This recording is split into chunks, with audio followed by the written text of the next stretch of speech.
la loi, en fait, la loi congolaise dispose qu'il ne faut jamais empêcher la population à être informée. L'interdiction de former ou la restriction de l'information, la privation de l'information, c'est une effraction. Et comme nous venons de le dire, c'est un groupe terroriste qui ne voudrait pas que le monde sache ce qui se passe dans les zones qu'il contrôle.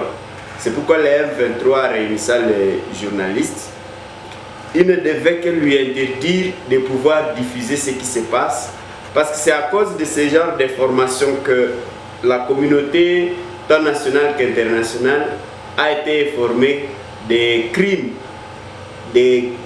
très graves que le M23 est en train de commettre dans sa zone.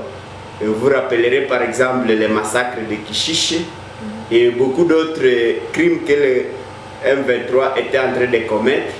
Et pour faire disparaître les traces, le M23 a tenté de faire venir des journalistes du Rwanda pour essayer de camoufler les formations, mais c'était déjà tard.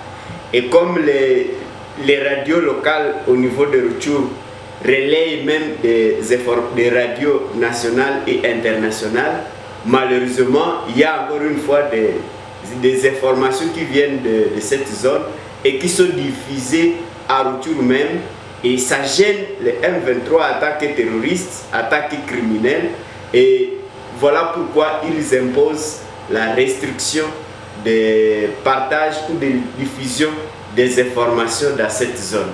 Et donc nous considérons qu'il s'agit là encore une fois d'une infraction grave, des crimes où ils veulent tuer cette population en lui privant des informations réelles.